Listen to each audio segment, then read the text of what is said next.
മുള്ളൂർക്കര ആറ്റൂർ മണ്ഡലംകുന്നിൽ വിഷം കഴിച്ച് ആത്മഹത്യയ്ക്ക് ശ്രമിച്ച വയോധിക സഹോദരിമാരിൽ മൂന്നാമത്തെയാളും മരണത്തിന് കീഴടങ്ങി. മടത്തിപ്പറമ്പിൽ വീട്ടിൽ 80 വയസ്സുള്ള ജാനകിയാണ് തിങ്കളാഴ്ച പുലർച്ചെ 3 മണിയോടെ മെഡിക്കൽ കോളേജ് ആശുപത്രിയിൽ വെച്ച് മരണത്തിന് കീഴടങ്ങിയത്.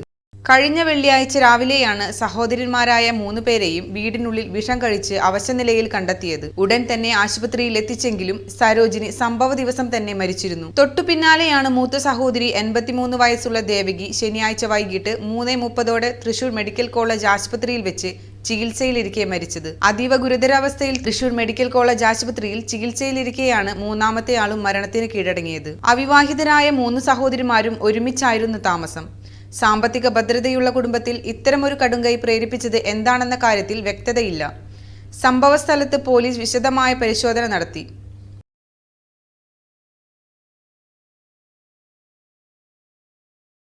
കേരളമൊട്ടാകെ വിലക്കുറവിന്റെ വിസ്മയം തീർത്ത് കിലോ ബസാർ ഇനി വടക്കാഞ്ചേരിയിലും. വീട് പണിയുന്നവർക്കിനി ആശ്വസിക്കാം. ക്വാളിറ്റി ചെക്ക് കഴിഞ്ഞ ബ്രാൻഡഡ് ബാത്റൂം ഫിറ്റിംഗ്സും കിച്ചൺ ഫിറ്റിംഗ്സും മാർക്കറ്റിൽ കിട്ടുന്നതിലും പകുതി വിലയിൽ. Kilo Bazaar Vadakkanchery, near block office, Akamala.